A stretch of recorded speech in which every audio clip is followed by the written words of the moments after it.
Good morning. Our program will begin in 5 minutes.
Welcome to the opening general session.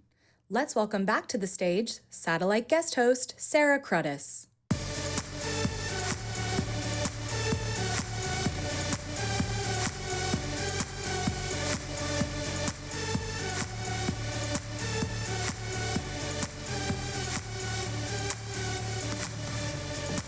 Hello and good morning, everyone. Welcome to day 3 of Satellite 2025, and of course governmental space going alongside satellite as well. I can't believe it's day 3. I don't know about all of you, but I hope this is the case. This is my first ever time at Satellite, and I'm having a fantastic conference. The energy downstairs in the exhibitor hall, I went down yesterday, is truly off the charts. It's amazing to see all the incredible networking opportunities, the technology on display, and then also the incredible speakers and industry leaders that we've been hearing from this week. So thank you to all of you for being here, and I hope you've been taking advantage of all the networking opportunities and connections that we've been able to offer you this week. And I've made at least 5 connections, and I hope all of you have done that as well. So we're about to welcome our special guest speaker for this morning, but I just wanted to say a few words before we bring him out, because really, Tom Mueller is a man who needs no introduction. So first of all, and I mentioned this on my opening talk 2 days ago, that some of us might be frustrated with the space age. I don't know whether you, like me, expected by now we'd have flying cars, jetpacks, all this other kind of cool space age stuff that the 50s, 60s, and 70s promised us, and instead, we got cell phones. We got cyberspace instead of outer space. But it is because of jumping into cyberspace, because of all the advances in technology, robotics, and now, of course, AI and deep tech, that we're living in this incredible space age of today. And to borrow a quote from Tom Mueller, today is the start of the space age. Perhaps we just got the timing wrong back in the 60s and 70s. So I look forward to continuing this conversation and seeing more about why today is truly transformative, not just for space, but also all the work you're doing in this room to utilize the vantage point of space to disrupt life on Earth and really make space no longer just a place to go, but a place to do business. And with that, please welcome to the stage a man who truly needs no introduction, employee number 1 at SpaceX and founder of Impulse Space, Tom Mueller. A big round of applause, please.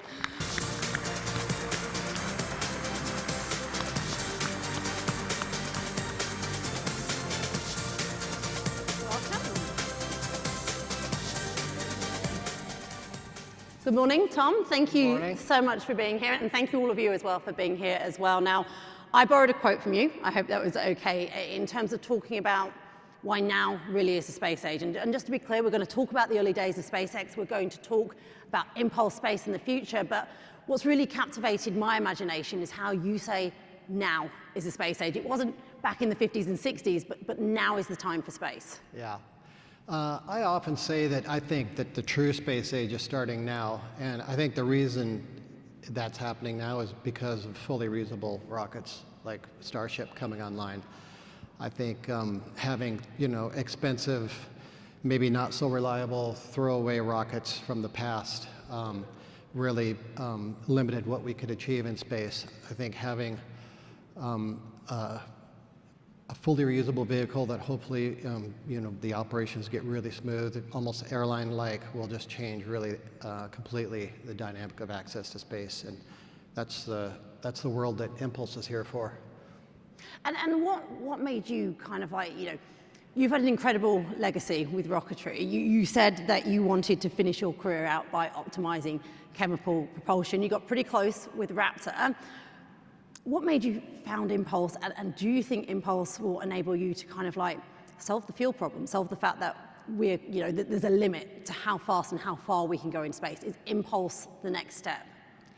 Yeah, Impulse is working mostly with chemical propellant right now and trying to, I think the performance of chemical propulsion has pretty much been maxed out. We're getting 99%, close to 99% combustion efficiency. We have huge area ratio nozzles running high pressure stage combustion systems. But there's still a lot to be done with chemical, getting the reliability high and the cost down and just making it convenient to fly these systems. There's a lot of work to be done there. I think Falcon 9 has really got there on the first stage, a very reliable, you know, convenient to fly, you know, has really opened up access to LEO and other orbits. So I think Impulse is trying to do that for everywhere else. I think the next step really in chemicals also is going to be propellant depots in space and refueling, and allow us to reuse that hardware in space. So I think there's still a lot to do with chemical. And then really I'm kind of excited about the next generation, which maybe I won't be too involved in, but maybe my employees will, which would probably be nuclear electric and possibly maybe even at some point nuclear thermal. Do you almost wish you could get a crystal ball and look into the future of space propulsion, because we're very much prisoners of our own times in terms of technology, and if you could get that crystal ball, look 50 years into the future, what would you like to see in terms of how we travel in space, what type of propulsion we've managed to utilize? I would like to see, you know, propellant depots in space. You just have gas stations in space, so you can just stay up there and fly between, you know, low Earth orbit and the moon and the Lagrange points and the planets. And I think really, if you're flying people, you probably want chemical to do it fast, unless you have really high-powered nuclear. There's a lot to be done. I think also in the future we're probably going to have AI to help us, which I think will be needed for some of these systems. But I think it's really hard to predict what's going to happen, especially with AI and robotics coming on strong. So we'll touch onto AI in a moment, but in terms of, like, if we just take it back a step, because I really want to, you know, I think it is fair to credit you with the incredible disruption you've enabled for the industry, and the space age we do live in today is, you know, I know you're a humble person, but it is thanks to you. And I wanted to take it back to a fun story, because I know it is great for everyone to hear these stories about how watching a Super Bowl game with Elon Musk actually enabled the start of a company that has changed the world of modern rocketry. Yeah. Do you want to tell us more about that story? Like how I met Elon? Yeah. Yeah. I was doing amateur rocket stuff out in the desert. I was working full time at TRW as the head of the propulsion development there at TRW, but I was doing amateur rocket also on the side because I couldn't get enough at rockets at work. And it was actually through the rocket club that I got introduced to Elon. He had decided he wanted to do a launch vehicle after having a really hard time trying to buy a launch vehicle from the Russians. So he said, I need an engine guy, and he asked some of the people in my rocket club, you know, do you know it, like somebody that could help develop engines? They said, yeah, you need to talk to Tom Mueller. So I got introduced to him. We met at our shop where we were assembling our amateur rocket, and talked just for a few hours that day. And he said, let's meet again. How about next weekend? Okay. Forgot that the next weekend was Super Bowl Sunday. And I just bought a new big screen TV that we wanted to watch the Super Bowl, but we had a bunch of people at my house to talk about rockets. I think I watched maybe one play of the game because we were just so engaged on really the very beginnings of what became SpaceX. Do you remember who was playing on the Super Bowl or who won? I have no idea. I don't even remember who played in the last Super Bowl. And on a personal level, what does it mean to you to have made the contributions to the space industry that you have? And growing up, you didn't believe you were going to have a job like this. Your background was very different. How does it feel to look back and be like, wow, I did this, to see a Falcon 9, to see what you did? I mean, it's been incredible, really. I was, you know, when I was a child, I was really interested in science fiction. I was at that age where we would come home from grade school and watch the original series of the Star Trek series on TV in the mid-'60s, late '60s. I was really, really into space, and I was very mechanically inclined. I became a mechanical engineer, and once I got in college, I really loved heat engines. I love, you know, race car engines. I love, you know, any kind of engine, and especially rocket engines, because they're like the ultimate engine. And I think once I became a mechanical engineer in school and understood thermodynamics and fluids and things like that, I pretty much at that point decided I want to be a rocket engineer and pursued that. And who knew it would lead to, SpaceX and such success. Pretty proud of the Merlin engine and what we achieved there, and now hopefully we can repeat success like that with Impulse. And would you say, you mentioned watching Star Trek as a kid, would you say we need to rename science fiction science prediction, because it's inspired so many greats within the industry, and many of the things we see eventually come true, as well as all the things we couldn't even imagine? I'm sorry? Would you rename science fiction science prediction? Oh, yeah. I was kind of frustrated in that, when I was 9 years old, we watched Neil Armstrong walk on the moon and thought, all right, we're going to see, I'm at the right time to see the space age, and really haven't seen the space age. I mean, there's a lot we're doing in space, but I think there's a lot more we could have done. So I think with companies like Impulse and SpaceX and all these other commercial companies, now let's get the real space age started. So you've created the space age that you didn't get to see? Yeah. So moving on, in terms of Impulse, you founded Impulse in 2021. You're currently on your second mission, Leo Express 2, which you've said is not only a mission, but a demonstration of what is possible, which I just think is incredible. How far away then from effective, reliable, and adaptable space transportation would you say you at Impulse are? It's hard to say. We're just getting started. So far, it's been pretty good. The first mission worked, and we now have signed quite a few missions that we're going to go do. So let's see how that works. That's Mira, which is our spacecraft with storeable propellant, and we're also developing Helios, which uses cryogenic propellant and is what I call the get there rocket that can get you to the high energy orbits, to the moon, to the planets. And we'll be flying that next year. So still remains to be seen how successful we are, but we really want to build high performance, very reliable hardware. And we'll touch on Helios in a second, because I know, of course, that is launching in 2026. But in terms of what you're doing, it's essentially final mile transportation. So a rocket can get you to space, and then you take the payload to where it needs to be. How much do you think now is the right time? Do you think because of Starship and because of the new heavy lift vehicles that now is the right time for Impulse? Could you have done this 10 years ago? No, I think we could have done it. I think right now the opportunities are much greater, and I think also people realize that now is the time to develop a system that operates mainly in space, is optimized to operate in space, rather than a rocket take you to a high energy orbit. Optimize your rockets to get to Leo and get the upper stage back, and then use a much more efficient upper stage to get everywhere else. I think we're going to show that that's the correct way to do it. And do you think you could have set this company up 10 years ago, or do you think now is the time? Certainly now is a much better time because of the success of SpaceX and with the promise of the fully reusable rockets coming online. And so Helios is launching in 2026. You're going to be taking payloads from Leo to Geo. How much demand have you already seen for that type of service, and how does that make you feel, seeing the demand that you've already got before the Helios launch? The demand is already pretty good. We have our demo flight coming up middle of next year, and we've already got some payloads on there. We got some Space Force payloads on there and some commercial payloads, and follow on from that. There's quite a bit of interest from the ComSat companies. Certainly our rideshare program that we've talked about has shown, to Geo on Helios, has shown quite a bit of interest. Yeah.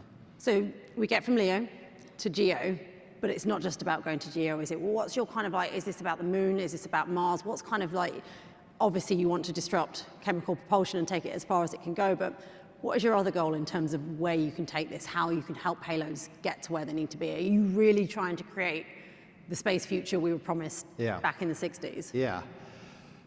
Yeah, the way that SpaceX and others have really made access to Leo, reliable, convenient, and low cost. We want to make it reliable, convenient, and low cost to get everywhere else, to really open up what I consider like the true space economy, using the resources of space putting propellant depots up there and refueling in space. And ultimately, I'm pretty excited about the moon.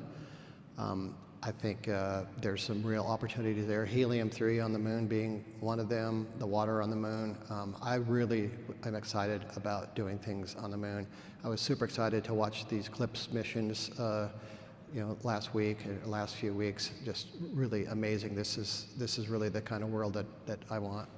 Do you ever have a pinch yourself moment like this is happening now? This is reality. This is no longer science fiction. Yeah, I think that space is infinite, and there's just a lot that still needs to be done. It's like the internet in the '90s. We developed this system that nobody even knew what we're going to use it for, and I just think the space is the same way. We don't even know the true killer apps of space. And on that point as well, because where we are now really is because the reduction in access to space, like where we were, as you said, with the internet in the 1990s.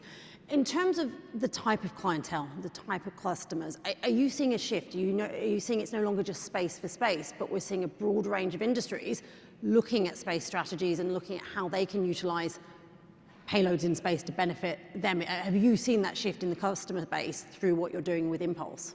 Yeah, absolutely. I think the Space Force really likes our orbital transfer vehicle because the word for operating now in space is dynamic operation, which means having propulsion and being able to move around in space. So we were at the right place at the right time with Mira. And then Helios allows you to basically do what, like say Falcon Heavy does, to get to a high energy orbit in a day at a much lower cost than say flying on Heavy or another heavy launch vehicle. And in terms of, we touched on AI very briefly earlier, in terms of, and you mentioned Helios there as well, you're launching in 2026, huge advances in AI. We probably can't even predict what the next year is going to look like. Do you think you're going to be continually updating your technology as you continue with launches? How much of a programming, a cyberspace kind of look are you taking while you're doing the outer space stuff? Yeah, AI is getting more and more important for space. We don't we use AI, we use the tools. I don't think we generate enough data right now that we're developing our own LLMs, but certainly using generative design more and more. And as the AI rapidly improves, those tools are becoming much more valuable to us. But I think ultimately probably the strongest use of AI is going to be AI-enabled robots, robotics in space, because if you want to develop resources on the moon or something, putting humans there is super expensive and dangerous. I think now with AI, with robotics that are developed that have AI minds, that have really good dexterity, that can do a lot of work autonomously, will really open up access to space. And I think those things are being developed very rapidly right now. And do you think as we move forward in the next few years, we're going to see an increase in commercial science missions and robotic missions and utilizing maybe less astronauts on the moon or Mars to begin with, but more of a use of technology and the advances of AI, dare I say it, quantum computing in the future, if I'm allowed to say that, if that's not too far advanced, but using these advances of technology to explore further and take the risks that perhaps humans cannot take? Well, I think humans in space is still super important, but I think you don't want an army of workers in space. You want a few humans there to explore and to be inspired by space. Certainly, space tourism should be a thing. I think I would love to go to space, but I think just doing hard work on the surface of the moon or on an asteroid or on Mars, I think an army of robots is a better way to do that. And if you went to space, would you go in the next few years? Absolutely. I would love to go to space, yeah. I'm sure we could see that happen. Now, Impulse was only founded a few years ago, but you've already been incredibly successful. And being there at the early days of SpaceX, SpaceX had good people, and Impulse has good people. What did you learn from SpaceX from those early days, and what lessons did you take to Impulse with you, and how did that enable you to succeed, and what lessons did you leave behind? How did you manage to get that great team together once again? Yeah, people have often asked me what's SpaceX's secret to success, and it's really simple: hire the best people. And so that's Elon was really he was really hardcore about that. So we hired really good people and gave them hard problems, and also made them an ownership of the company, and ran the company as a hard tech company. And that's the same way that we do it at Impulse. But the difference is we don't want them to burn out. We want them to stay, and we want them to stay engaged and continue to develop our products. And would you say, and thank you for, appreciate you mentioning the difference there, would you say that kind of new approach, that technology approach, the approach borrowed from the Silicon Valley, so to speak, is what is needed now in the space industry? Government has a role, and as we've seen throughout industry, government goes first, throughout history, governments go first, private industry follows. What we're doing in space is nothing different. Would you say that mentality, that different way of doing things, is what is needed for space to succeed? Yeah, I think it's a fresh, scrappy approach. If you have highly motivated people, a company is the sum of the vectors being the people. If they're all have high magnitude and pointed in the right direction, it's amazing what you can achieve. The other thing I learned at SpaceX was to take risks, to do big things, to not be afraid to develop hard technologies, and that's what we're following through the same way, the same philosophy that we use at Impulse. And that way, I think that you can get really good hardware, really reliable hardware at a faster pace for a lower cost than traditional industry has done. And what would you say your biggest challenges have been since founding Impulse in terms of doing that? For me, I'm very strong technically. I think I'm a very good architect of the rocket propulsion systems. I had a lot to learn about, investor relationships, business development, things like that, because I wasn't involved that much in that at SpaceX. I was, out at the test site developing rocket engines. So I've been lucky enough to bring not only a good technical team from me, mostly from SpaceX, but from other industries, but also some really good business development and investor relations people. I have Eric Romo here this weekend, my COO, who's a master of that stuff. So finding the people that can help you on the stuff you're not great at really helps build a strong company. So it's all about finding the skills you might be missing and finding the right people to complement each other. Absolutely. And just quickly, before we move on to audience questions, because we've got quite a few, and please do send them in terms of old space, legacy industries, those with 40, 50 years history, and also government space, NASA, what do you believe the roles will be of traditional industry and government as we move forward with young upstarts such as SpaceX and Impulse? I think the relationship with the government, like with NASA, is a win-win for everybody. They get new technology, exciting new ideas at a low cost and at a fast rate, and companies get non-diluted capital to go develop awesome systems.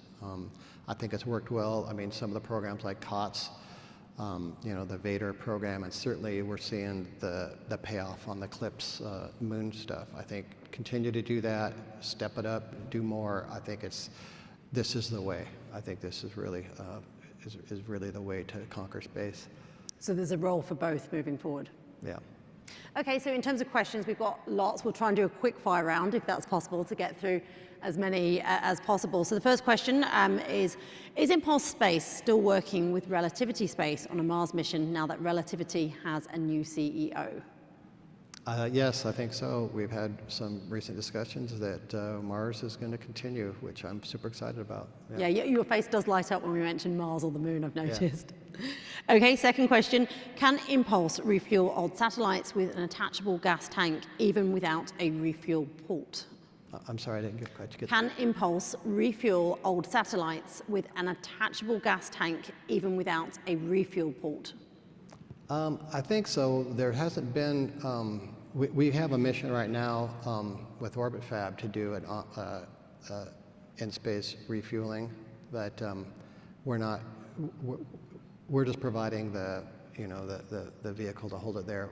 We would love to do more RPO and docking and refueling. I think that's going to be important in the future. It's not something that we have contracts on right now. But you never know what the future brings. And next question then is also from Anonymous. With the LEO mega constellations increasing and the GEO market seemingly shrinking, what do you think is the next big thing for GEO and Impulse? And do you agree with that question? I mean, right now what we can see is smaller, more versatile and maneuverable vehicles in GEO. I think lower cost and more frequent access that Helios will provide is opening that market up. We have quite a bit of interest in our rideshare. GEO, I think, is still the most important single orbit, and I think it always will be. So who knows what's going to happen there in the future? But I think it's going to remain a steady market, and I think it's going to grow as we make access easier and more cost effective. Okay, and we've got 2.5 more minutes, so let's see if we can get through some more questions. Are you planning to 3D print rockets just like Relativity? We 3D print a lot of the engine for Helios. The big structure is mostly, conventionally made, but the dentive engine and certainly the small thrusters we use on Mueller are the combustion chamber and injector are completely 3D printed. I've always said this: 3D printing is a cheat for rocket engines. It makes it so easy to make a high performance, low cost, low mass, reliable engine. It's perfect for making rocket parts. Not all of the bigger engine do we 3D print. Some of the bigger pieces we still machine in a conventional way, but the turbopumps, the main injectors, the valve bodies, everything else is 3D printed, and that technology is only getting better. Okay, and next question. We're getting through these, I'm impressed. Compared with LEO, what is the advantage of LEO or HEO? Does it mean more deployment time and more initial constellation costs for global coverage? I think maybe they mean GEO. What was the question again? Compared with LEO, what is the advantage of LEO or HEO, H-E-O? Does it mean more deployment time and more initial constellation costs for global coverage? Well, it's the cheapest way to move a bit through space is still through GEO. You can cover the whole planet with 3 satellites, but you have that latency. Most data doesn't need if you're moving a video backhaul, or most of the data is not time sensitive, so the cheapest way to move it is through GEO. Of course, there's MEO also, so you can be half as far as GEO, so the latency is half, and still cover the full globe with a lot less spacecraft. So all of these orbits are super important in the future, and I know people are talking about multiple ways to connect all of these different things. And if you need to move something fast, you can use the LEO networks. If it's less time sensitive, you can go through the higher up things, and we're here to cover all of the above. Excellent. And just one final question before we go. It's coming from one of you people out there. What lessons has your race car hobby? There we go. What lessons of your race car hobby? What lessons from your race car hobby even have you taken to Impulse Space? What lessons from your race car hobby? What about my race car? Yeah. I've always been really interested in cars, and I have a bunch of race cars, and it's just a way to blow off steam and do exciting things. I also ride dirt bikes and stuff, so I'm kind of an adrenaline junkie. And to me, race cars is like the ultimate problem solving, and super exciting. Yeah. Well, thank you very much. I'm afraid we're out of time. We could talk to you all day, Tom.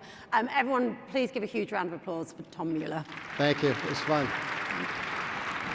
Thank you so much. Hello and welcome to Satellite 2025, kicking off 4 days of innovation, conversation and networking for the space and satellite industry.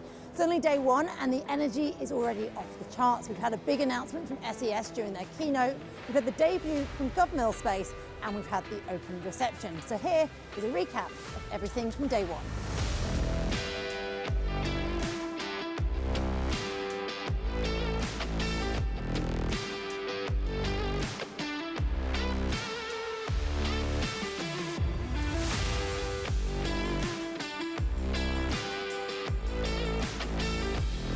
And all of this is just from day one.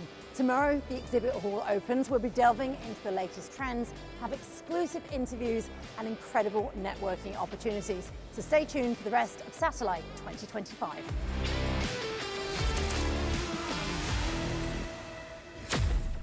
Hello and welcome to day two of Satellite 2025. The energy here is off the charts, and as you can see, the exhibit hall is now open. So today we explore some of the things which make the Satellite Conference so special. Everything from the unique networking opportunities to the breakout sessions and of course all the latest technology. Highlights from today include my interview with Telesat CEO Dan Goldberg, the opening general session and of course Startup Space. So here's your recap from day two.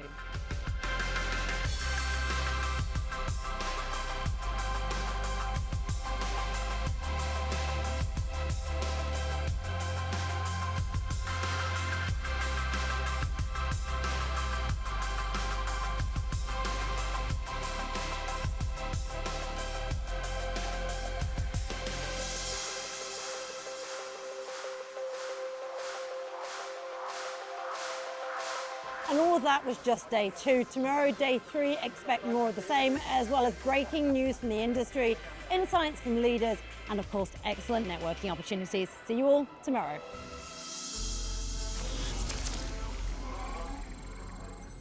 And we're of course on day three now of Satellite 2025 and GovMill Space 2025. And it's now my pleasure to welcome out to the stage Tina and Matt with our next panel. So a round of applause for them, please.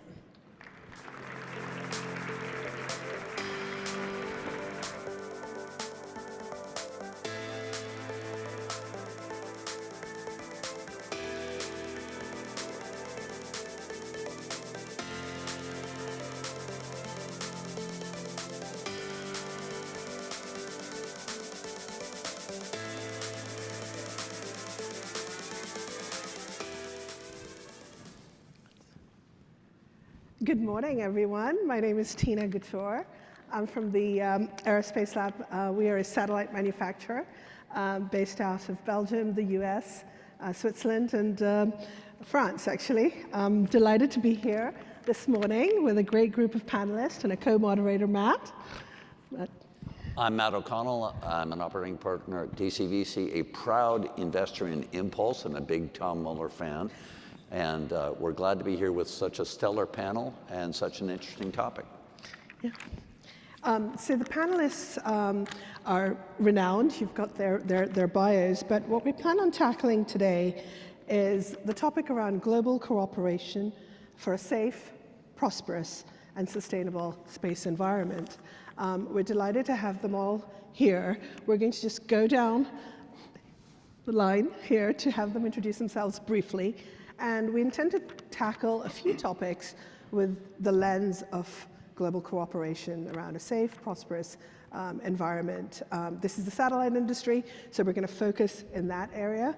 But I'll have the panelists introduce themselves briefly as we go down. Clint, would you like to start first? Sure, happy to do that. Good morning, Clint Crozier. I lead the global space business at Amazon Web Services. Appreciate the opportunity to be here. I appreciated your, I'm going to say, enabled pun with a stellar panel today, so I appreciate that, pun intended. I spent 33 years flying satellites, launching rockets with the U.S. Air Force and the U.S. Space Force, and then when I retired 4 years ago, I joined Amazon Web Services to create a brand new business unit within AWS focused specifically on bringing cloud and advanced cloud technology to the space, aerospace, and geospatial industry. So I love being able to do that in my current role. Thank you. Good morning, everyone. Laurent Jaffard, working for the European Space Agency. I'm the Director for Connectivity and Secure Communication. Spent 22 years working for industry before joining the agency in May last year. It's a real pleasure to be here. Hi, my name is Hamdallah Mohib. I run a subsidiary of the international holding company in the UAE called Marlan Space. It's a new entity created last year. The focus is to try to attract space companies to come and set up operations in the UAE. We have our first joint venture with a startup, Loft Orbital, to set up satellite manufacturing capability and a constellation of satellites from the UAE. And good morning, everybody. I'm Michelle Parker. I lead Boeing Space Mission Systems. I'm based out in El Segundo. I've been in the industry for nearly 30 years, doing everything from small satellites to big satellites to X-37B. So we have a great portfolio with our Millennium subsidiary, and it's very exciting to see the dynamics in the market right now and to be able to offer different architectures from small satellites to big satellites in any orbit. And I'm excited to be here today, and we're excited to see X-37B land last week. Yeah, agreed. Thanks, everybody.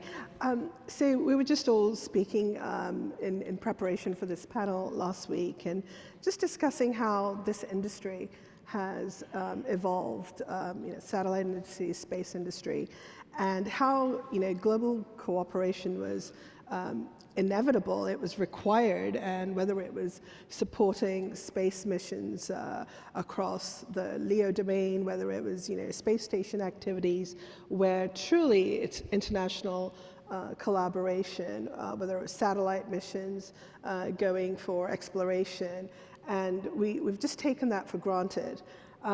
We've sort of evolved now, and there's some different activities going on where cooperation can be challenging. And so we hope to tackle some of that today and really focus on how do we prosper together, how do we do things in a safe way and sustainable way. So where is that trend moving to? And Matt can shed light. Where's the money? Yeah, I was going to say, since I focus on money and how you pay for things, I will ask in almost every instance, are you doing this to make money? Who do you think is going to pay for this? So it should be a lively conversation. Yeah, that's great. So we have sort of 4 big topics to cover. Who doesn't want to talk about constellations here? That's kind of why we all make a living in this room. And then we're going to tackle what's really driving some of the surge in our industry across the value chain, what kind of applications specifically are driving that, and where there's cooperation.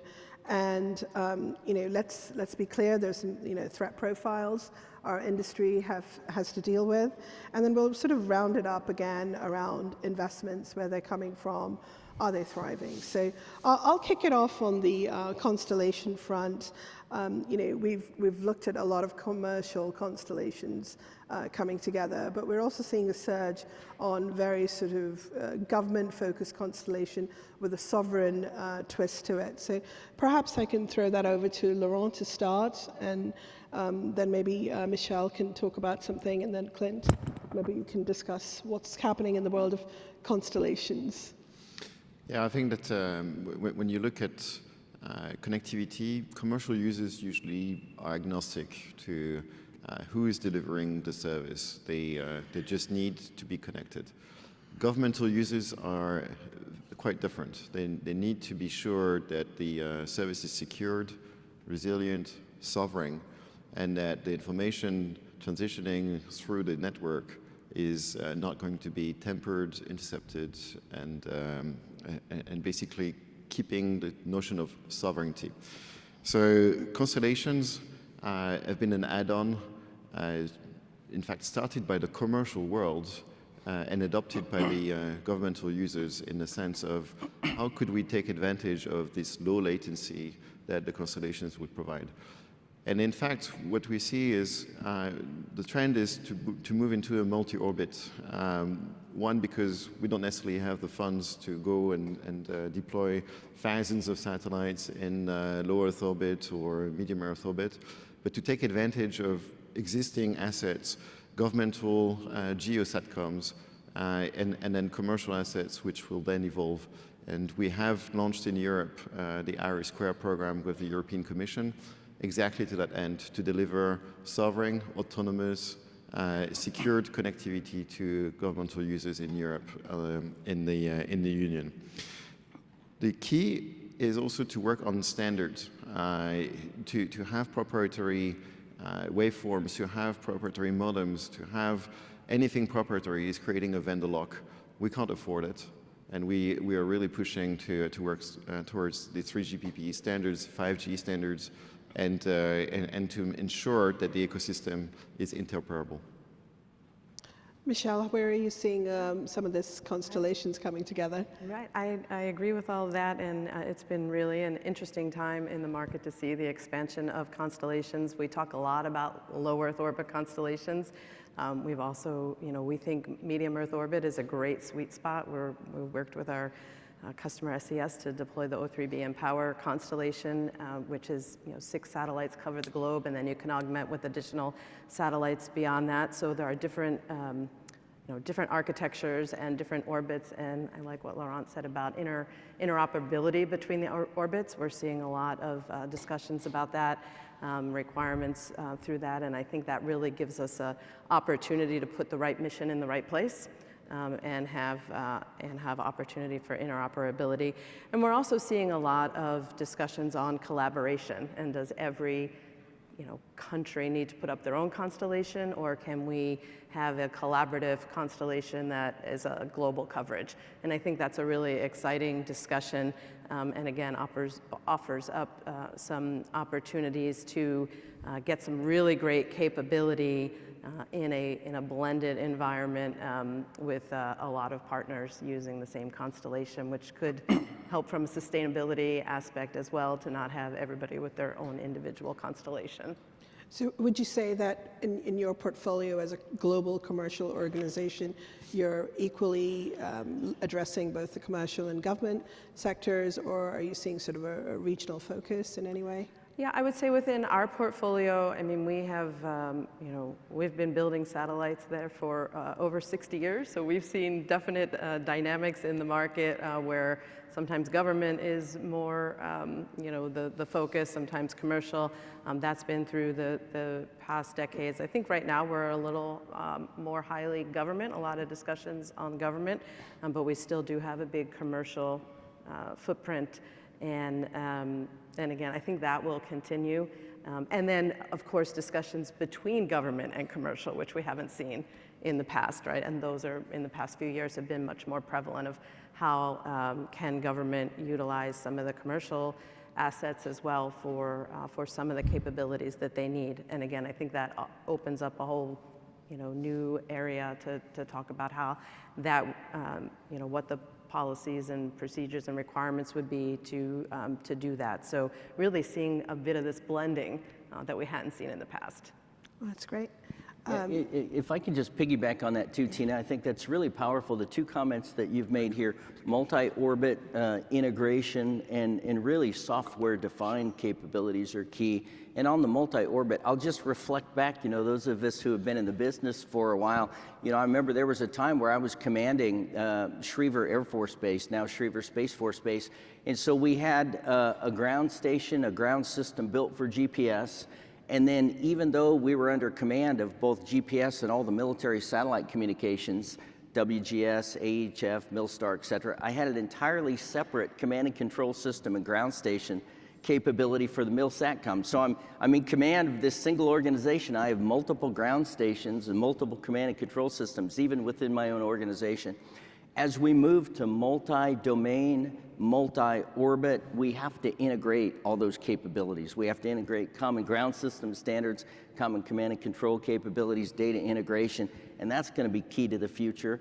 And key to that, circling back to your point, is software-defined networks, NODEMs, distribution systems, et cetera. So those are two real keys, I think, to get there. I'm excited that we're investing in that area and driving that area at AWS, but I think those are just two critical areas for the future.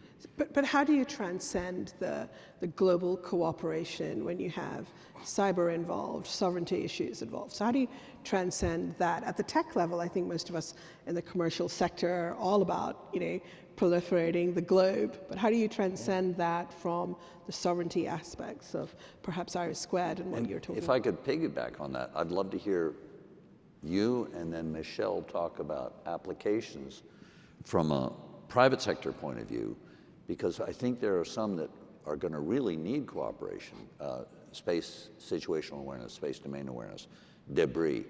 And then I'd love to hear Laurent talk about it from an agency perspective, because I think there are lots of applications that you mentioned. Yeah. But if you could run through how you think cooperation works in a world that right now sounds a little fractious. Yeah, so I'd be happy to. So again, sort of going back through the Rolodex in my mind, at one point I was the J5, or the Chief of Strategy and Planning at U.S. Strategic Command at STRATCOM, when we owned the Global Space Mission before we had U.S. Space Command stood up.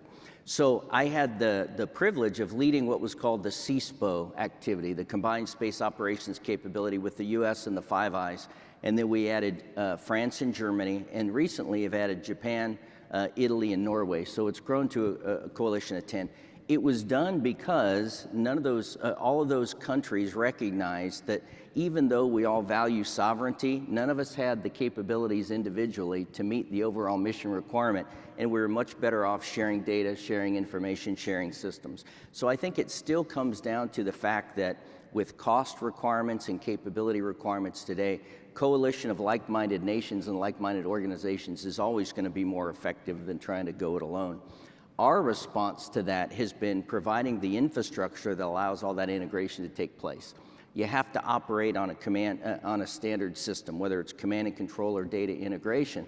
And I will tell you, and Matt, for those of you that don't know, Matt's also chairman of the board at Capella, and Capella is one of those organizations that has moved their operations to the AWS cloud, and their entire command and control system is built on what we call a CMOC, a cloud-based mission operations center. So we've virtualized all their networks, and they run all their command and control on the cloud such that they could operate from their primary operations center, from a resilient operations center. They could set up an operations center here in the hotel in the back room and command and control the constellation. That allows real integration with whatever organization you want to integrate with at whatever location you need for resiliency and redundancy, and becomes the powerful foundation that allows integration to take place, I believe. Right. Yeah, and I could just add on to that, I agree. I think ground is a really great point of integration, and sometimes an overlooked complexity in the in the constellation world. And how do you operate all of the satellites from a single ground station? How do you process and disseminate all of the data that's coming down from these massive constellations? So I think that's very important.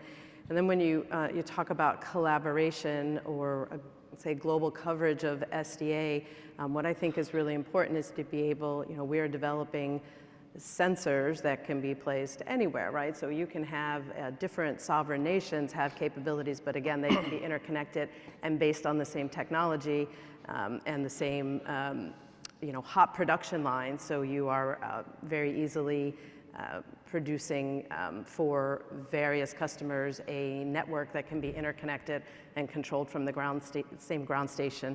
And I think that, that's very important. And then you mentioned debris, and I'll just, or just in general congestion of space, maybe I'll say, whether they're constellations that are in place or have outlived their life. That is definitely something we're going to have to continue to look at. I think there's, we've talked the technology, we've talked the demand or the requirements, and then what's the policy that controls our ever expanding space ecosystem, because it is getting more and more crowded up there. And just, I mentioned X-37B. I mean, one of the things that we did for the latest mission was an automated collision avoidance technology algorithms. And there were, in that 434-day mission, something like 1.7 million collision avoidance, Wow. impacts. So, and that's just a sign of how the space ecosystem is expanding, and those things are going to have to be understood and with some policies put in place to make sure that everybody has safe and sustainable access to space. Go to Hamdullah. Actually, I was just going to say to Matt, Hamdullah is doing some interesting things in the UAE related to this topic and around the sovereignty and the applications. What's driving you to set something up specifically in the UAE? Well, thank you. I think these are really good points exactly that it goes to our thesis on why do we need to invest and create environments for people, customers to go to. I think a lot of the space focus has so far been on governments and defense. And as the commercial applications increase and access to space becomes cheaper, more and more companies and commercial entities want to participate. And this goes to create opportunities for companies like ours to have constellations as a service. Not everybody needs to own a constellation. As we said, there could be a lot of collaboration. But then there could be specific areas of cooperation that provide for certain applications and make it more affordable for companies, commercial clients to have the data that they need at the time that they need. And so we are currently building a constellation that is largely focused on commercial clients. As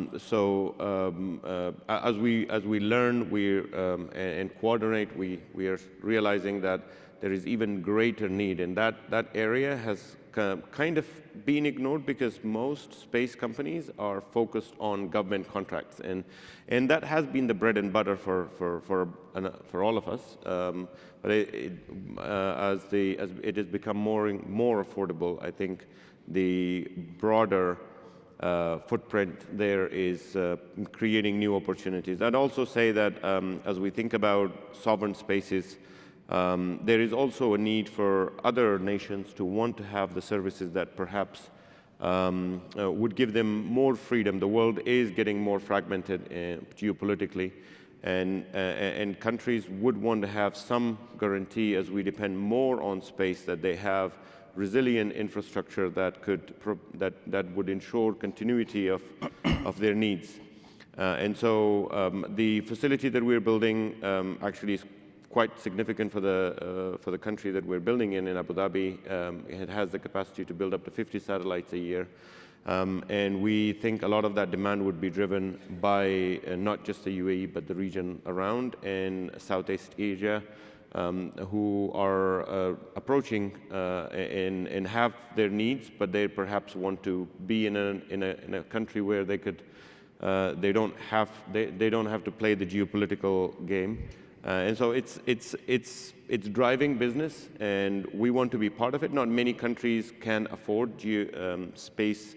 Assets are expensive still, and so there are only going to be a handful of players, and we're positioning ourselves to be one of those players in the market, be a commercially available player. That's what I mean. Right. Laurent. Well, from an agency perspective, what we look at is basically three domains in the telecommunication world: commercial, light gov, art gov. Commercial, we've had the traditional geos. We see direct-to-device coming in. We see applications directly for users, for automotive. We see the digitalization of the ecosystem and satellite, terrestrial network and non-terrestrial networks coming together thanks to the standards. ArtGov, I think the applications are relatively clear, and what we do is really to support the resilience of these telecommunication. This resilience is cyber, optical communication, multi-orbit. The LightGov are those missions which are in between, which have an interest for governments but are operated commercially. And I'll give two examples: air traffic management or maritime surveillance. This is the LightGov area. On the sustainability side, we have to push for very good behavior. We're not a regulatory agency, so we cannot enforce penalties, but behavior is mandatory on debris. But it's not sufficient. We need to look at sustainability in terms of spectrum usage. And I'm a little bit concerned when I see that we may have spectrum in the hands of very, very few, and basically not giving the chance to new companies, new businesses to go and establish new businesses and flourish. And then finally, we live in a world where the business case is the essential fabric of these ventures. And to have a business case which is sustainable, the agency, the governments, as well as the consumers are three elements that come together. Can we be an anchor customer? Can we give visibility on long-term needs? I think there is a role to play here. Good. I think the audience definitely loves to hear that. I'm in awe of the Boeing company building satellites for 60 years. I was telling Michelle, I started my career at the Boeing company.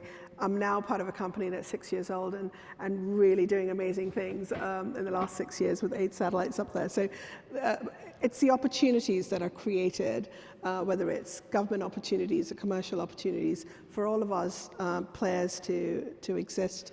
And throughout that ecosystem, traditional primes were the ones that always got the big constellation orders, but there are many of us that are in this room that are 6, 10 years old that are getting an opportunity, and it's enabled through this global cooperation. So I think that's a positive thing. But we all have to deal with various types of threats in our industry on the commercial front, whether it's jamming or various different types of threat profiles. So just wanted to throw that out there to maybe we can start with you, Hamdullah, in terms of the types of threats the industry is going to face across the value chain on the commercial side, and then Michelle, maybe some enabling technologies, and follow up with Laurent as well. Well, there are the typical threats that we would all look at: cybersecurity, physical threats, sabotage. Space has been an area that had seen a lot of collaboration up until now. But would that continue as it becomes more saturated in a lot of business, and security and national security depend on it? I think we'll start to see players that would perhaps, whether states or companies that may engage in sabotage, that could include cybersecurity.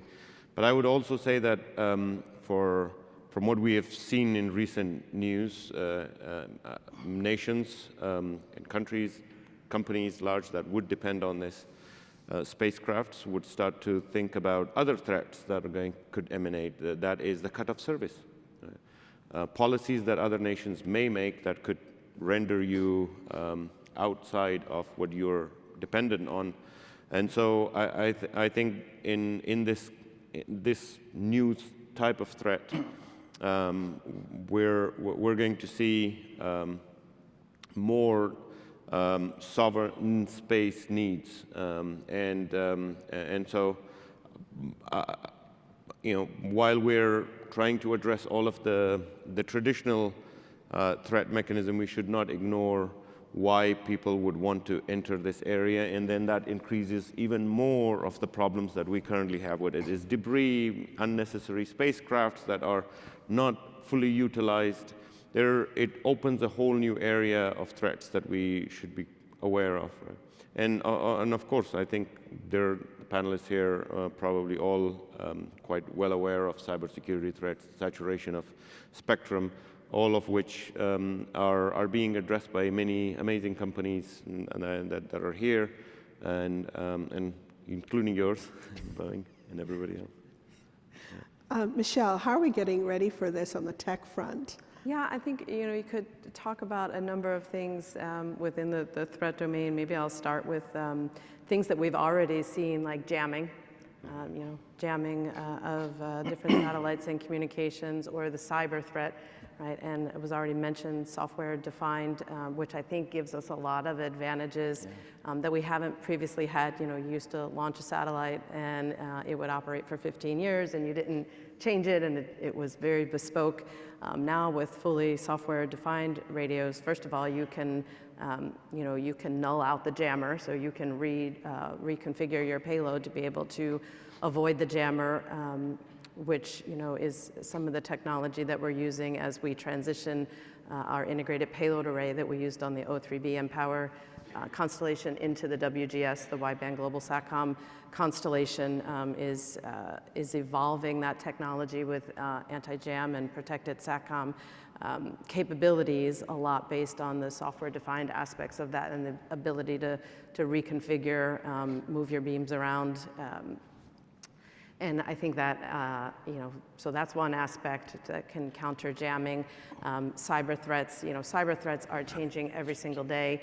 And so the ability to upload, to detect the threats, assess the threats, act on the threats, and if necessary, upload software to counter those, all is enabled by, by the current generation of satellites that we have, or the ones that will be coming.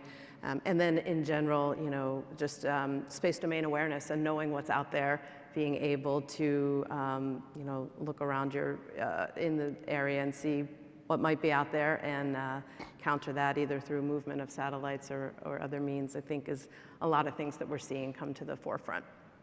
If I can piggyback on that real quick, the cybersecurity thing is so fundamentally important. And again, early in our careers, those of us who are a little bit older, early in our careers, we didn't build security into our satellites because we didn't hypothesize the cybersecurity threat.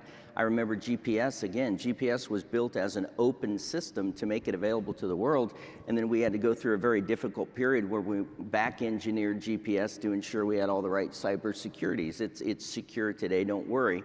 But it was a painful process, and I've seen over the time in the industry, I've seen both government and commercial companies try to avoid the investments in cybersecurity because there was a time where it was perceived the threat wasn't that high. That time is gone. The threat is high, the threat is there, and we have to invest in it, and you have to invest up front. And that's our message to governments and companies. You have to build the security in up front. It's too difficult to try to back engineer it on the backside, which is why I'm really proud of one of the things we've done in response to that is we've built cybersecurity teams that will sit down with our customers and audit the entire environment. And that's based on currently AWS today. We have 143 global certifications from NIST to FedRAMP and everything in between in the US and in other parts of the globe as well. And so to answer this, we've built teams that sit down and look at your entire infrastructure for cybersecurity, and we've got some 200 tools that we've built in the AWS platform to provide security built in on the network from the very beginning. The second piece that we ask companies to look at and governments to look at is what's your resiliency strategy, right? We want to make sure the network's secure, but how many places are you replicating the data so that you don't have a single point failure of your data or your infrastructure or your architecture? And so we have teams that sit down with companies and look at that as well, because we want you to hold your data in as many different places, electrically isolated, et cetera, so that you can be assured if you have an earthquake or a fire or a cybersecurity attack that your data is safe, secure, and you can continue to operate from alternate locations. So that's so fundamentally important, built in from the very beginning. I'm going to foot stomp what he said from personal experience. I was the first, I had a satellite mapping company called GOI that we sold 10 years ago. Very successful. To Digital Globe. Very successful. And I was the first guy I knew to hire a CISO. Everybody had, physical security people. As Hamdullah said, you're worried about sabotage. I was more paranoid about the electronic stuff. I can't talk in great detail, but I will just say to startups, as Clint said, invest early. By the time you figure out there's a problem, at that point, we were $1 billion company and couldn't rip out the whole system. And so that leads to a great question, because it's hard for startups to pay for this kind of thing. Who's going to pay for all these great things we're talking about? I think the space industry is perfectly positioned to help build a world that is safer, more prosperous, and sustainable. But like debris, since the Stone Age, the cavemen ate and threw the bones out of the cave. Now we have islands of plastic floating around the Pacific. So, here we have several sources of money. We have Laurent with all his government money from Europe, and now he's going to spend more because we're not going to spend as much. So we actually did this to increase your budget, Laurent. That's the whole point of this. But you've got Jeff Bezos's money, Middle Eastern money, the Boeing company. I hope you still have a lot of money. It kind of goes from day to day. But things like debris, who's going to pay for it? I think cyber is something that I can see as an investor. DCVC's second fund was made by one investment, SentinelOne. So we can see cyber being something that private sector people will invest in, but who's going to pay for these other global issues, I will say? Well, before we spend Laurent's money, he should tell us, he's actually building some real cyber requirements around Iris Squad, or at least they're being considered, but can you also touch on standards? Because for global cooperations to work, are standards required, not, and then let's spend some money. So many elements here. Yes, we have to integrate cybersecurity in the design, and in fact we have to integrate the whole question of security from the beginning in the design to be able to certify later on the system. We have the chance to have very competent companies in Europe working on cyber. I signed a contract in Estonia for a cyber range. As some of you know, we have in Estonia the NATO Cyber Command. Yeah. The capabilities Center of Excellence. are amazing, and the companies are extremely dynamic and young and fresh, actually fresh look on all of it.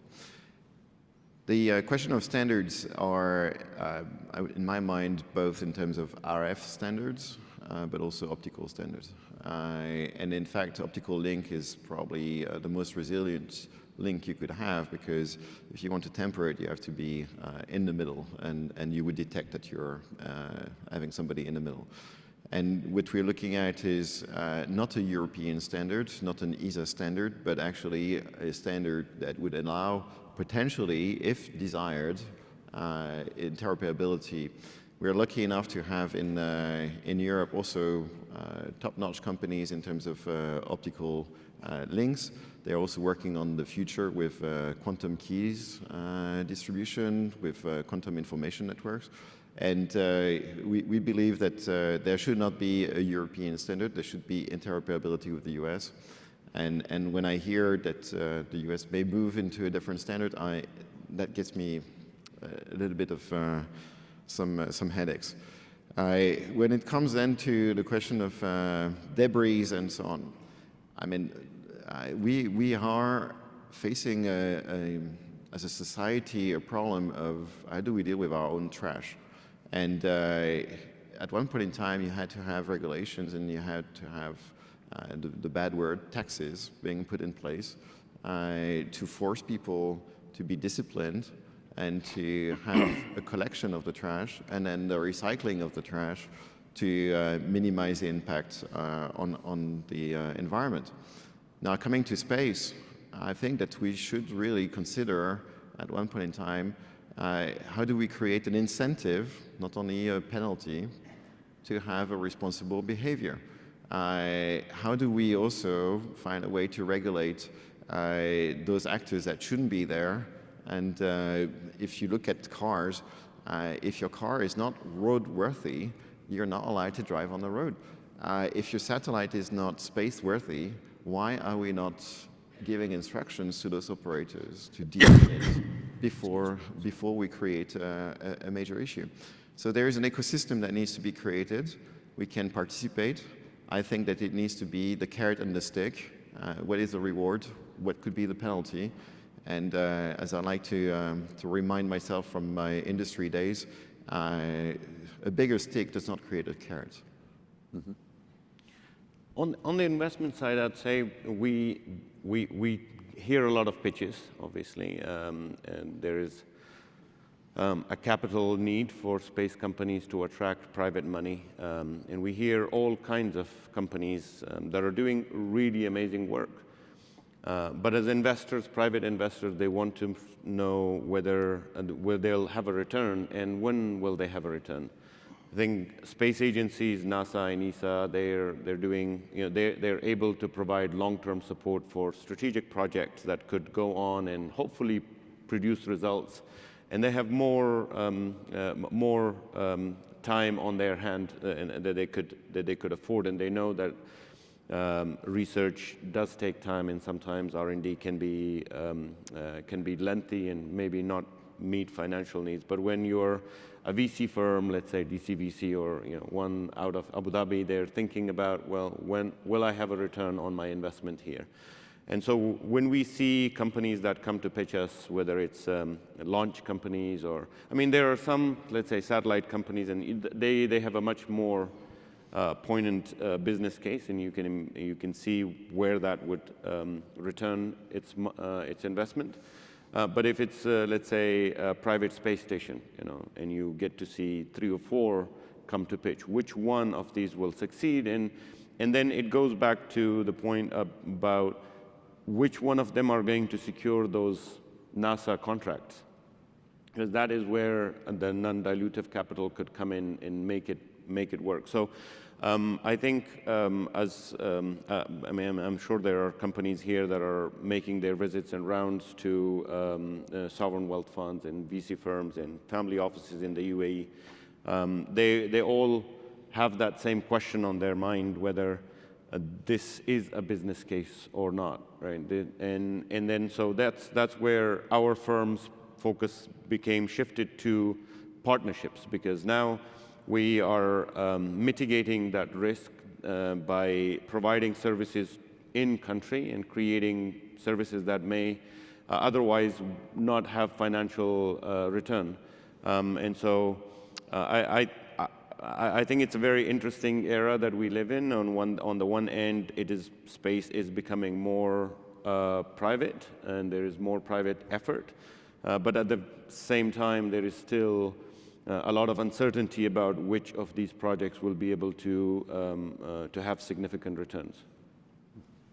Michelle, or So I was just going to add with the comment on sustainability of space, or making sure that the environment stays safe. I mean, historically in the satellite area, we have had part of a contract requirement to be, you have to deorbit your satellite, right? You have to get it out of its orbital slot, whether that is a super sync out of geo or coming down into the atmosphere. It was incumbent on the satellite designer to make sure the satellite could do that, and on the operator to make sure that it happened at the end of life.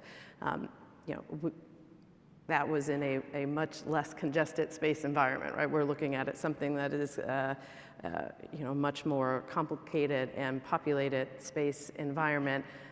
But there are technologies that enable that. We demonstrated on a Millennium satellite something we called Drag Racer, which was sort of like a long tail that helped drag the satellite down into the atmosphere and have it disposed of that way without any propellant, right? So there are things that can be done like that.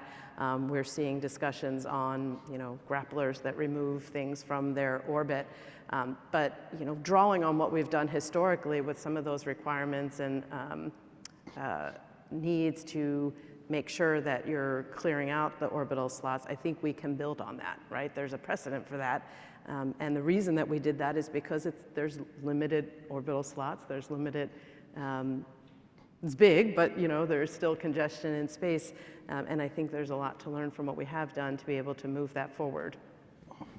Matt, if I can piggyback on your question, who's going to pay for it? It would be nice if there was some sort of master fund or master organization who had that responsibility.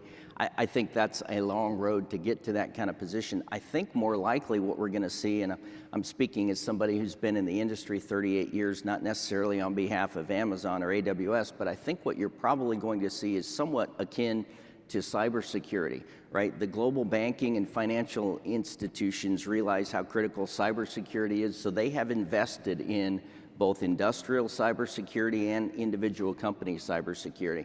I think as you see these new missions emerge, my friends at Axiom Space are building a commercial low Earth orbit space station that'll be multi-mission. My friends at Blue Origin are doing the same thing.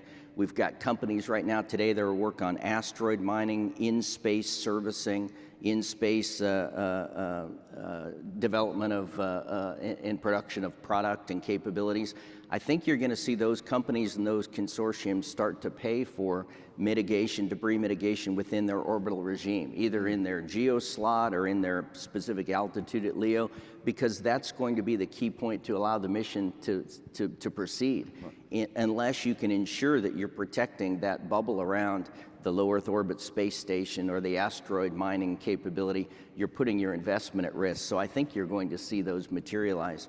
But I will say, if you run it back, though, the ability to do that, even before you get to who will fund it and how will it execute. And by the way, AWS is working with a number of companies right now today who are planning on debris mitigation missions based on cloud-based capability. So I'm happy to say we're working with companies doing that. But even when you run it to the left of that, what it requires is real-time domain awareness and command and control, right? At the very beginning of it is, how do you have near instantaneous knowledge when you have a collision about to take place? And then what can you do about it in real time? And as the constellation sizes continue to grow, and by the way, there's some close to 12,000 objects on orbit today, 7,300 or so at last count that I saw are in LEO, and that number is growing by 10% every year. When you look at those capabilities, we have to have real-time space domain awareness and real-time command and control capability to be able to govern all that. And so I think about companies like LEO Labs, and LEO has been really successful, and many of the organizations in this room probably use them. But LEO Labs went from projecting hours per collision avoidance maneuver recommendation to seconds as they leveraged advanced computing, machine learning, artificial intelligence, right? High performance compute. And we've gotten to the point where you can only execute real-time command and control, real-time satellite maneuver capability, leveraging advanced technologies like AI, ML, and high-performance computing. We simply can't do that manually anymore. We can't push all the data to the ground and have an operator make the decisions. We've got to become more automated. We've got to become more robotic, and we've got to build more and more automated collision avoidance detection and maneuver capabilities into our on-orbit systems. As a community, I think we have to get there. I think you're right. Tina, Matt, Q&A? Or? What are you funding? Well, as I said, we just invested in Impulse. We like Impulse. I'm chairman of Capella, which is a SAR LEO constellation. We have Rocket Labs and Planet Labs. They're now public. We're happy that they're public. They don't listen to us anymore. We just, sell the stock and make money. I think that space situational awareness is so key. I haven't found somebody who I think is the perfect answer. I frankly think, I know Dan separately. In fact, I introduced him to Seraphim, who invested in him. Yeah. I think it's going to be a combination of terrestrial and then different orbits. Terrestrial, I kind of like MEO GEO for SSA and SSD more than LEO because just complicated. But I think that smart people like Aerospace Labs who can build satellites faster, better, and cheaper. Thank you. You'll thank me after. I get paid after this. Yeah.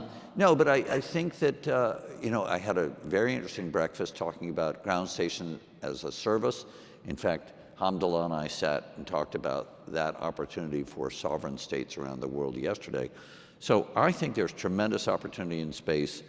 Our problem is sifting through all the submissions we get. We get thousands every year, and we're looking for the next impulse, the next, as I said, Sentinel-1.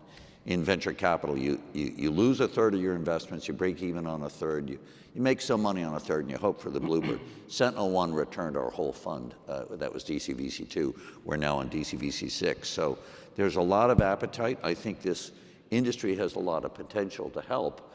It's just sorting through who's going to be the absolute winner. And if you see a couple that look like they could help each other, I came from M&A, so I think some of them ought to combine. But Well, thank you. So we have about 8 minutes, 8:49 now, for some audience questions, and we've gotten quite a few more now. I'm going to pick one because I can from a friend in the audience. Meredith, if you're here, I'm picking your question. And it says, what do you feel is the biggest challenge in the industry we're facing, and how do we overcome it? I'm going to throw it out there. Who wants to address that one? Big challenges, and how do we address it? That's a pretty broad question. Yeah. I think you could take that a lot of different ways depending on where you sit in the ecosystem, right? I will say that one of the key challenges that that we are facing and making great progress on it is really producing at rate and a cost point. And so, you know, again, historically, we've built, the industry has built one-off satellites, right? We now have hot production lines. We've got our Millennium subsidiary that has, you know, 75% vertically integrated with feeder factories and production lines going that we are, you know, replenishing with different tranches of satellites, 100 satellite backlog, and we are producing at rate. Like that is to us the shift in the market, to have production lines, produce at rate, be able to deliver to the customer on a timeline that's meaningful. And we're seeing great strides in that area. And hopefully that will drive more sort of global cooperation. I remember like we were all obsessed about supply chain issues, but I think, you know, given the geopolitical nature of what's going on, can we continue around global cooperation? Anyone else wants to jump in on that question? Challenges where we're facing? Well, I think you have different challenges depending on where you are and the situation, the geopolitical situation, which is quite unstable and evolving every day. Production at scale, yes, I agree with you. But the underlying issue of production at scale is really microelectronics, chipsets, dependency on Asia, and the stability of that supply chain is a key concern. The next issue, which is maybe very European, but it's in fact the sustainability and profitability of the business. If the business is not delivering profits, shareholders will invest somewhere else. And the bubble that we've seen on the valuation of certain companies and the bubble that we've seen in terms of influx of venture capital, at one point in time, there are exits that are expected. What will happen when those exits take place? Will we see a disinterest for space? Are we going to see a lack of commercial funding coming in? So maybe that's a European view, but I think it could probably be extended elsewhere. Can I add on this one? The global cooperation element is very interesting because sometimes we don't even have regional cooperation. As we're building our own ecosystem in the GCC, we're trying to see how do we collaborate, because alone it can't be a sustainable business. We see this example in Europe. Our launch is a very good example. There are multiple companies that are trying their luck with launch, but their governments have to subsidize a big chunk of their operations, and they get a lot of, you know, again, non-dilutive capital that they have to work with. When now, and the US is able to, I think SpaceX has done a tremendous job because they have been able to, you know, increase their own launch, but largely driven by their own Starlink. It's not because they have a lot of other business around. So Europe has not been able to find the one champion that it can support around and make it, again, profitable. So if you're a private entity wanting to invest in, how do you ensure that this will be the launch that will succeed? Now, we know that there is space for launch companies, and there is a need for launch companies, but which ones of those are going to succeed? And it will largely depend on those regional and then global cooperation. If we were working in an ideal environment, we'll have a GCC champion working with a European champion, and then that would be the company that would succeed. So So global 5 years from now, you'll be saying, look what I've done. Right? So We hope. you have 5 years, right? So you'll be like, this is what I've accomplished. I agree largely with the comments that have been made. I think, as I think about it, from my perspective, 33 years in national security space and now 5 years in technology application for the space industry, the way I think about it is the biggest challenge I see is our ability to keep up with and leverage advanced technologies as they continue to grow. I work with companies all the time who say things like, I know AI and ML is the future. I know we can't continue to operate the way we have with legacy systems, but we just don't really know how to harness it all. And the message that I give them back in response, and I don't mean this to sound quite so ominous as it might, but I think it's true, is those organizations, whether it's space agencies or commercial companies, that can't figure out how to leverage advanced analytics, high-performance compute, artificial intelligence, machine learning, simply will be left behind.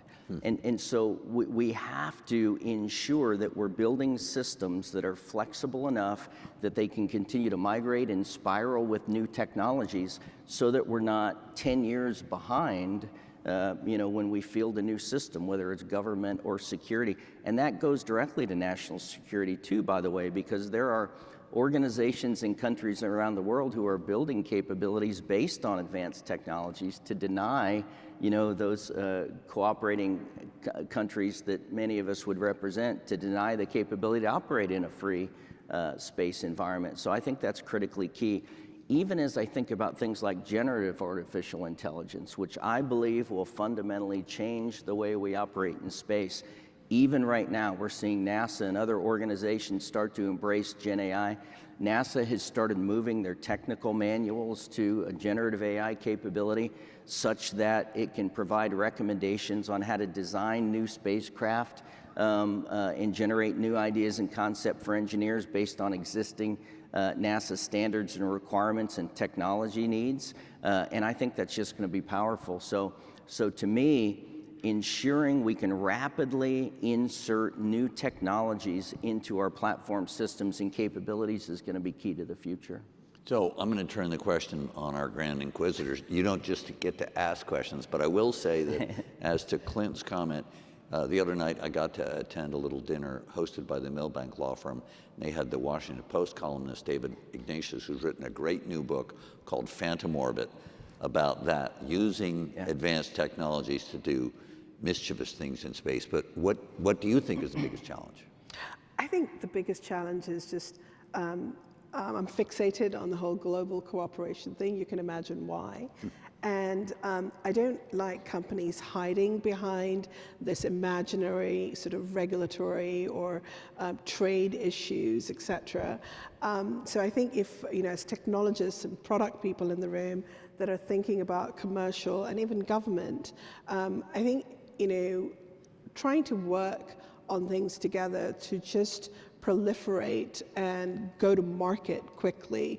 I think if we collaborate globally to do that, whether it's buying propulsion from one end to another, and yes, you can build in the security components to it.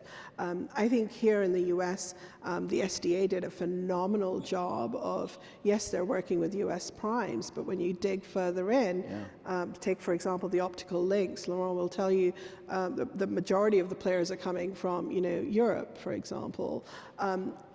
As I started off by saying, we're a Belgium headquartered company, founder, CEO from Belgium, but we have a footprint in the US. So we can address a lot of things, and where we need to build in the security elements to address a particular sovereign need for whether it's US or it's elsewhere, we're intending on doing that. So I think from our perspective, let's just stop hiding behind these imaginary curtains of prohibitive access, et cetera, and just because the threat profile, the big elephant in the room we were all talking about, they're not concerned about this kind of, standard and being honest citizens up in space. They're just getting there faster. So we have to collaborate to get there faster as well. So I hope that No, it's great. Yeah. Should we wrap up and thank yeah. people? Yes, we should. Anybody has some? We have a minute left. Does anybody has some thoughts? I just want to thank our panelists because this is, I mean, it's fun. We're all friends, but it's fun to sit and hear their thoughts. And my whatever we are, Whatever, I think we're MCs. moderators. But also, I want to thank Jeffrey Hill, who runs a great conference. Yeah. And Christina Pino, who does all of his work. Yeah. She makes the whole thing work. Yeah, and thank you all for getting here in the morning. I know there were some really good parties last night, but but again, thank you for agreeing to be on this panel. It was first to do a co-moderation for us and address this sort of topic. But again, thank you to the audience as well. Yes, thanks for coming. Everybody. Thank you. Should we get a picture?